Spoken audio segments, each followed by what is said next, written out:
Yogi Rupnathji sat in the middle of a huge audience while giving a spiritual talk. Then Yogi Rupnathji said these words to all of them. Those words are in the pre-war moments of the Mahabharata. Seeing the Kauravas, that means the army of Dhritarashtra, positioned and ready to begin fighting, Arjuna, whose flag was that of Hanuman, spoke the following words to Sri Krishna, as he lifted his bow to fight the battle. Place my chariot, O Akyata, means Lord Krishna, between the two armies so that I may see those who wish to fight for us and also to see who I have to fight against, in this war.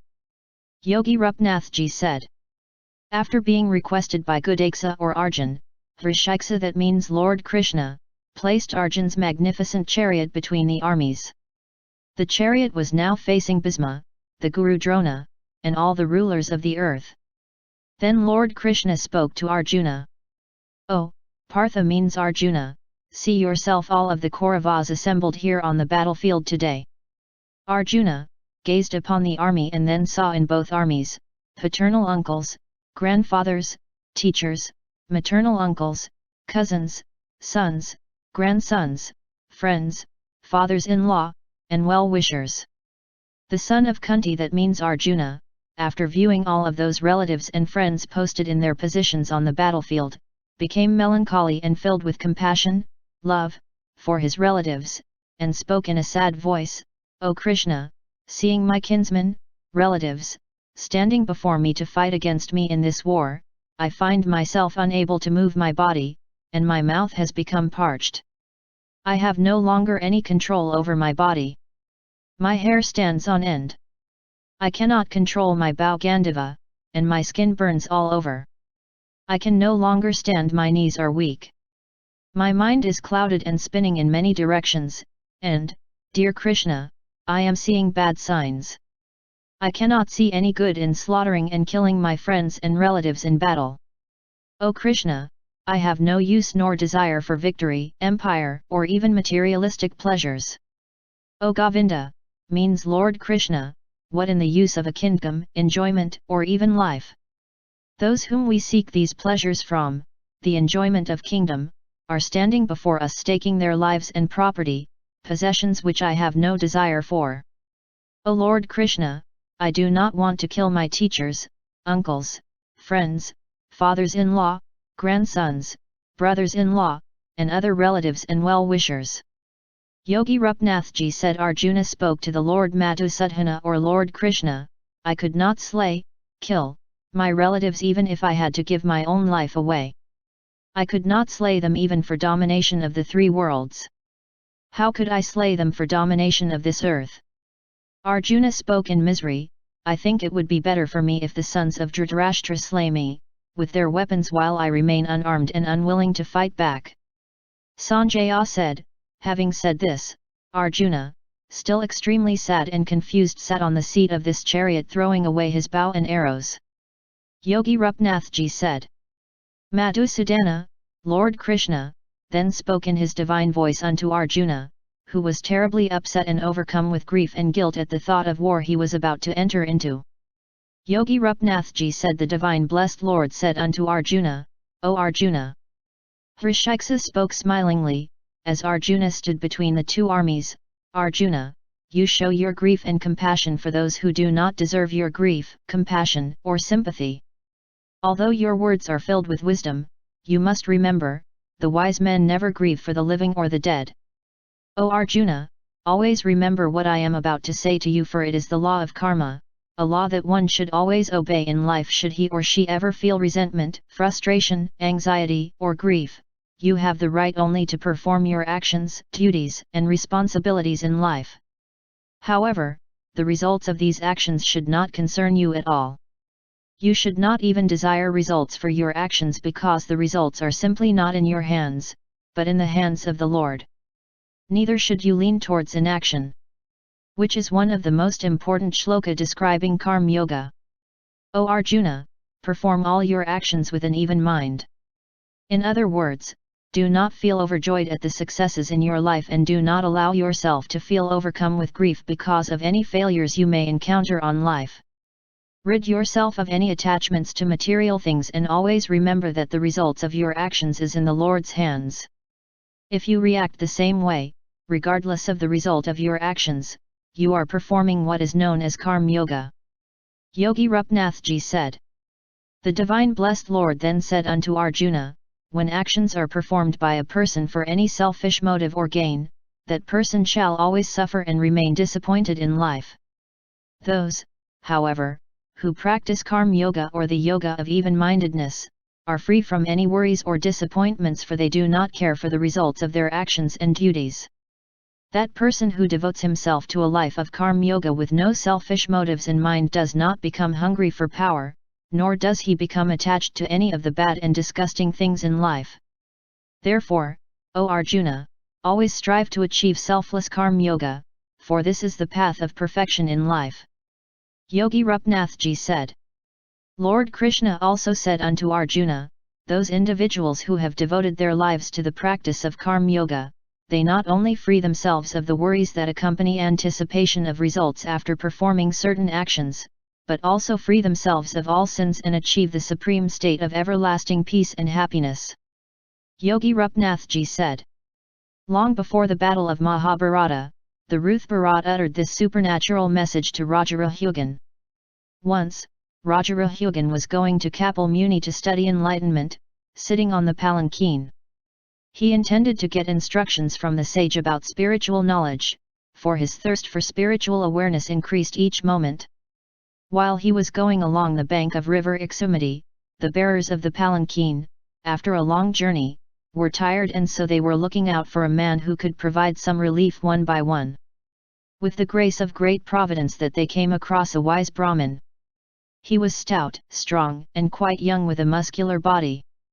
They thought that he could carry a donkey load, and therefore, they forcibly employed that Brahmin for carrying palanquin.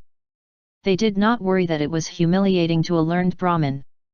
That Brahmin silently carried palanquin without complaint, but the technique and walk of other palanquin bearers differed from the Brahmin, who carefully examined the ground before taking a step ahead, and thus, he measured a distance of 3 feet only each time he took a step.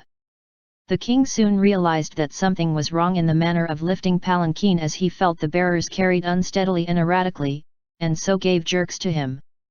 King Rahugan said to Kahars, "Why are you going carefully? Why not walk with caution?" He said to the bearers, "Move properly. Why do you carry palanquin inconsistently, O bearers? Make smooth lifting." The bearers were afraid of the punishment because of the faulted carrying of palanquin. One of the bearers said meekly, "O king, we are not slipshod and careless. We are lifting palanquin quite befittingly as it should be." The Kahars replied, "Maharaj, we are walking with caution, but this new Kahar creates a disturbance in our movement. Its feet rise and stagger. A new bearer, just recruited, is not keeping pace with us. Therefore, we are unable to keep pace, and so palanquin appears unsteady." Yogi Rupnathji said. Hearing piteous words, the king thought and analyzed that the fault of one man, at times, travels to others. If new man is not stopped, others will get some ailment of taking wrong steps, thus jeopardizing easy and relaxed journey. Despite noble thoughts, a Kshatriya's psyche crept in, and because of Rajas, qualities born of passion, energy, and adventure, anger and annoyance filled Rahugan. To the learned Brahmin, whose divine radiance was hidden and was not obvious like fire, he said, showing sympathy, "Oh brother, why don't you run properly? You seem like a lot to see. Doesn't the sedan go properly? It is a pity, you are exhausted. It appears you carry palanquin alone without any help from other bearers. Now, you are fatigued. You do not look very stout or healthy. Old age is oppressive, and therefore, you are not tough and muscular." Learned Brahmin, a realized soul, appeared to have become one with the infinite and was devoid of any feeling of I or mine. He considered body as concatenation, an inseparable linkage of organs and limbs, where 5 gross elements and 10 senses/organs, like eyes, ears, nose etc. of perception and action, had lost existence for him, as cultured Brahmin had attained complete detachment and equanimity. Everything in the world of the visible had lost relevance, and internally feelings and thoughts born of mind, heart, and intellect had become dead for the Brahmin, for he was now totally devoted to him alone.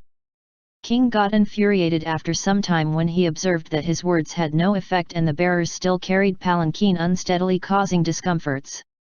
To teach a lesson, he said curtly, "Array, what is this? Are you living? It looks you are as good as dead since you ignore and disobey instructions. It looks you are nervous and hot-headed. I think I should punish you like Yama and correct your perversity.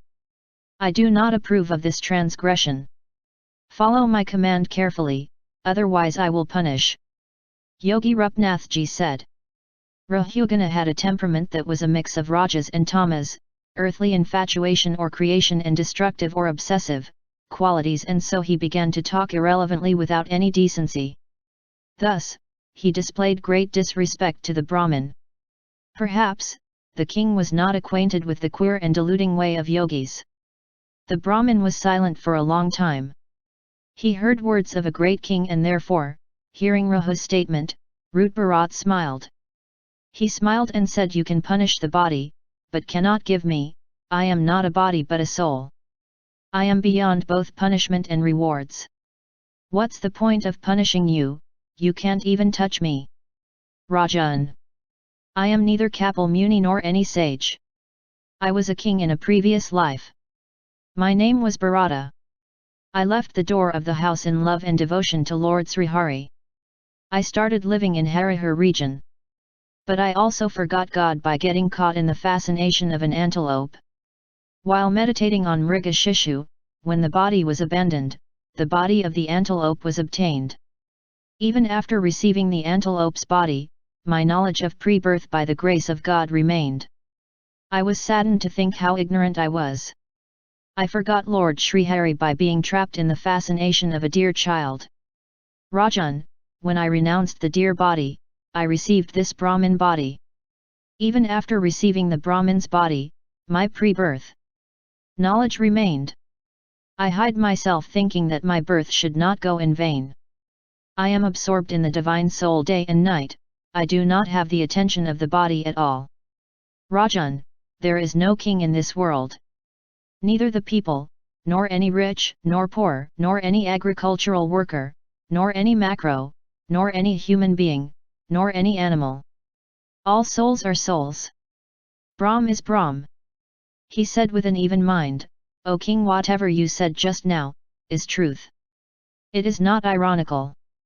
If there is some load on the body, it is for a man who carries, and if there is a path, it is for a man who walks. If someone is fat and sturdy, it is body and not the soul inside. Wise people do not talk like this. I say a man like you is not expected to be impertinent. You understand what I told you. Load has a subtle meaning and so also path symbolizes another meaning." Yogi Rupnathji said. He knew that the king understood the difference in the meanings of the words he uttered, and so he did not elucidate. Nevertheless, after a pause, he resumed, "O king, understand subtleties of meanings when you speak of the gross and the subtle. You should also comprehend the meaning of stoutness and leanness of body. What is the precise meaning of ailments, worries, hunger and thirst, fears and strife, desire and old age, sleep and attachment to the pleasure of senses, anger and vanity arising out of egotism and grief you ought to understand. I hold that distortions in conduct appear only in a man who is born with feelings of identification with the body." Yogi Rupnathji said. He was quiet for some time and possibly waited for an appropriate response. None spoke and the journey continued. Learned Brahmin took steps cautiously and then said in measured soft words, "When you identify with the soul, the self, these words have different meanings and take you to divine lands, but when you offer worldly meanings, these ensnare and make lives miserable. This I explain and so I understand. O king, if you think you are the master, what do you expect me to do? What service I should render? What objective you are going to attain? I know what is going on in your mind. By reproaching, correcting, or teaching a lesson, you are not behaving like a king. What will you gain by punishing me?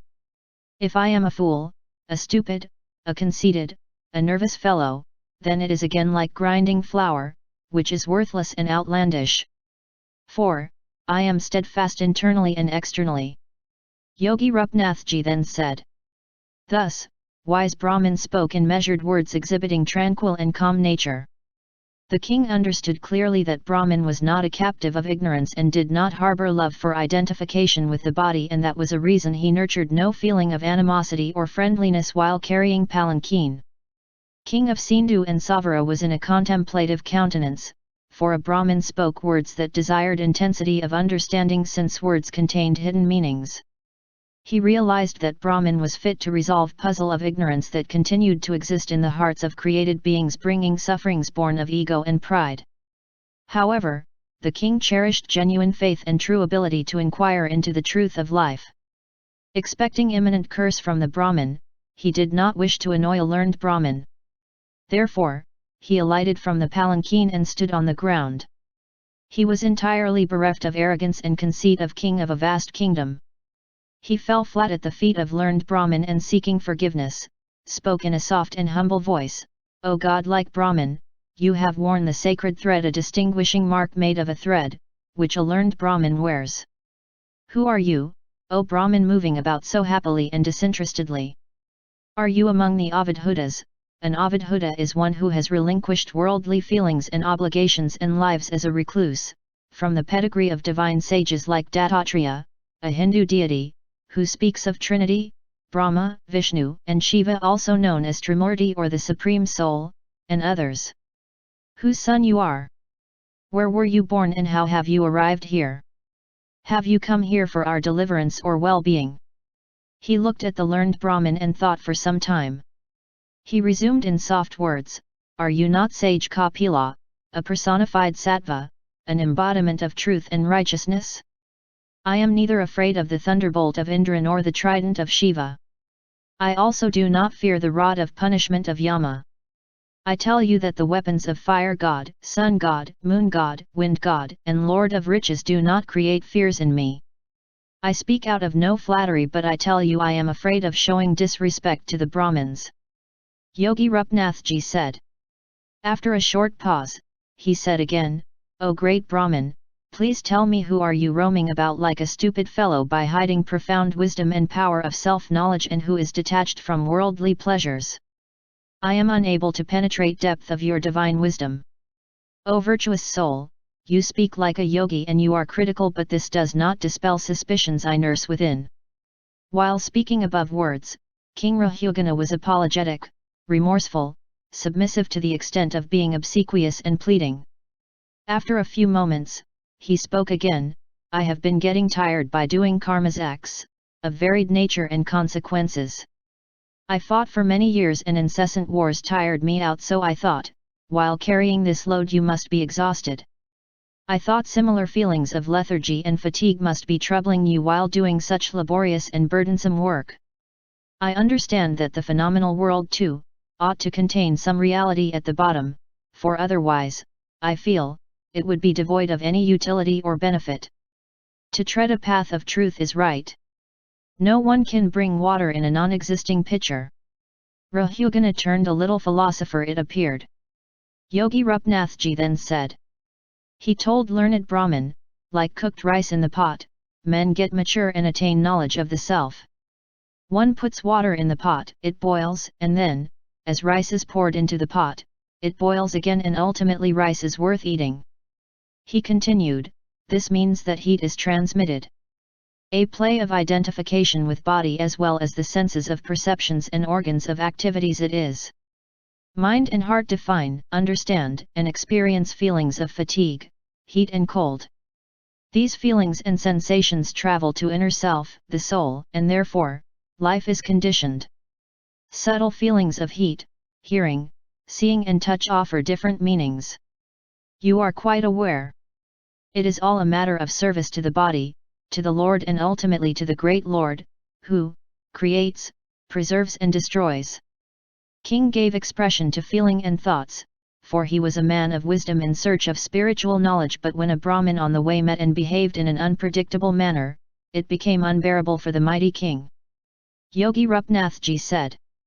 After initial anger, wisdom dawned upon and he desired true self-knowledge to get rid of delusions. He deduces that carrying of load by a learned man of wisdom and tapa is also like offering prayer to the Lord. Doing one's duties with devotion is worship.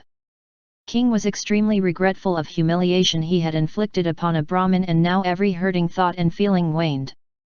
Wise Brahmin cast a benign look at him so that he is purified of sins. Thus, a king in total modesty felt penitent at his conduct and wanted mercy and blessing from a Brahmin of tapa. That Brahmin, Bharat, was quite soft and humble when he told King that a man of wisdom and learning never talks so much. King spoke of wisdom and self-knowledge for a long time as if to impress others. It did not speak well of a man of wisdom to talk of mundane relations while talking of absolute reality. Vedic teachings, heavenly enjoyments, and the means of obtaining form a wing of attaining knowledge. There, he talked about the Upanishads and further told that knowledge contained in holy books did prove adequate to reveal truth directly. Silence prevailed for some time as they looked at each other. After a deep thought, he said, "So long mind of a man is dominated by the qualities of sattva, rajas, and tamas, it continues to stay unrestrained and yields him fruit which is either virtuous or sinful, and this he knows through sense of perception or action." Holy Brahmin told mind was a conditioned venture of soul and therefore, identified with it and body and remained a storehouse of various impression, virtuous or sinful, and so he was also attached to the pleasures of the senses, the earthly existence, and was often disturbed by the above three qualities. Thus, modes of Prakriti nature play a significant role in identifying.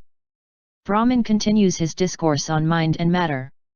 Mind is reason of besmirched state of mundane life, for this ID guided by three qualities, and it is the cause of liberation when a man goes beyond the horizons of three qualities and feels as if these did not exist.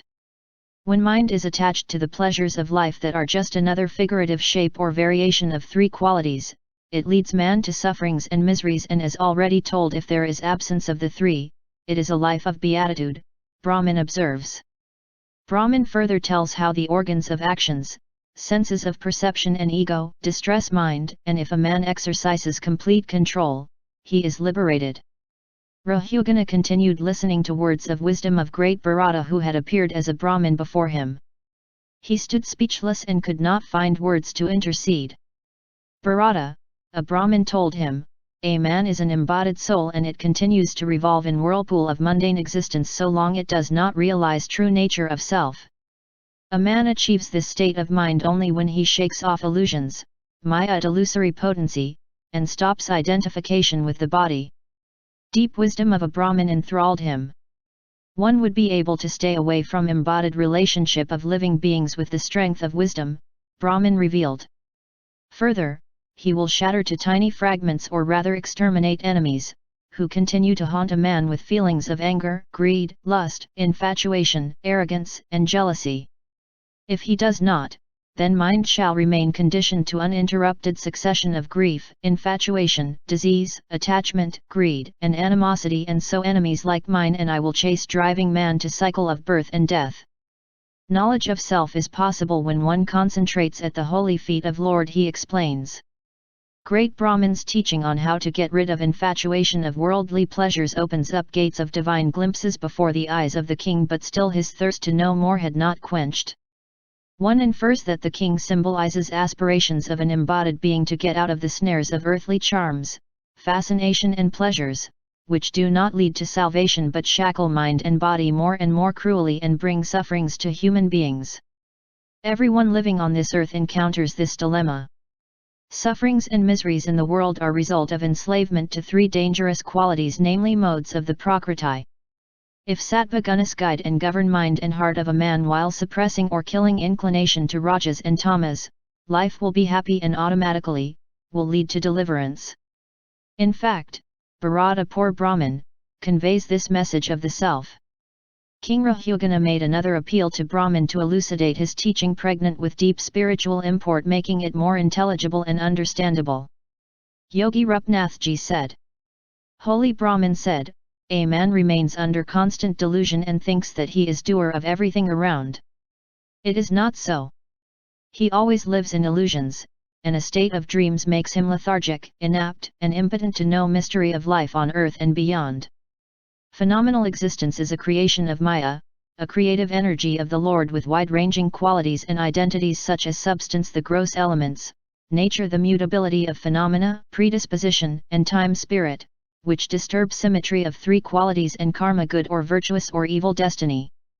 O king, consciousness is alone, pure and absolute, without inside or outside. One ought to understand. He continued to say after a pause, O king, one does not attain heightened consciousness through asceticism or Vedic rituals or feeding food and giving essential offerings to the needy and the poor.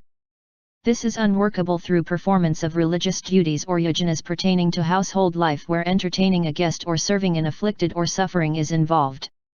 It is not a study of Vedas or Upanishads or worship of gods or goddesses or lords of water, fire, sun, or any other god, but it is sprinkling one's body with the dust of holy feet of exalted souls, and therefore, O king, concentrate on the feet of the great Lord, a holy karma.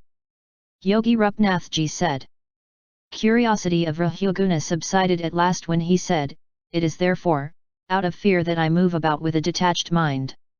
I roam about in disguise without attachment, as fears do not permit me to associate the self with anyone.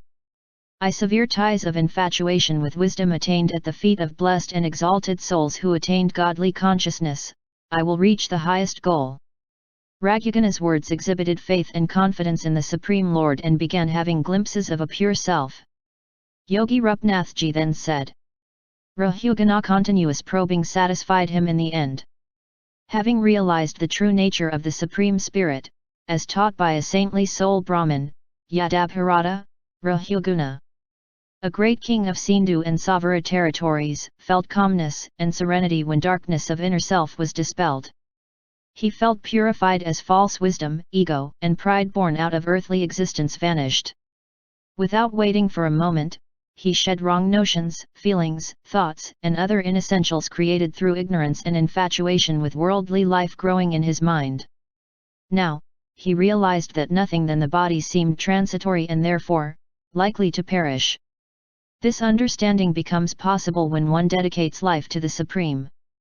Thus, Rahyoguna was guided to a path of salvation. Attachment to worldly pleasures of the senses and the materialistic aspirations and reflections bring miseries and inner dilemmas in life of a man. If he is able to stand apart, does assigned worldly duties with the consciousness of modes of Prakriti and adheres to the truth and Dharma, he can definitely live life of harmony and prosperity. In the present scenario of violence, greed, and corruption with predominance of Rajas and Tamas Gunas, if one guards properly, life has meaning. And Yogi Rupnathji sat in the middle of a huge audience while giving a spiritual talk. Then Yogi Rupnathji said these words to all of them. Those words are in the pre-war moments of the Mahabharata. Seeing the Kauravas, that means the army of Dhritarashtra, positioned and ready to begin fighting, Arjuna, whose flag was that of Hanuman, spoke the following words to Sri Krishna, as he lifted his bow to fight the battle. Place my chariot, O Akyata, means Lord Krishna, between the two armies so that I may see those who wish to fight for us and also to see who I have to fight against, in this war. Yogi Rupnathji said. After being requested by Gudaksa or Arjun, Vrishiksa, that means Lord Krishna, placed Arjun's magnificent chariot between the armies. The chariot was now facing Bhisma, the Guru Drona, and all the rulers of the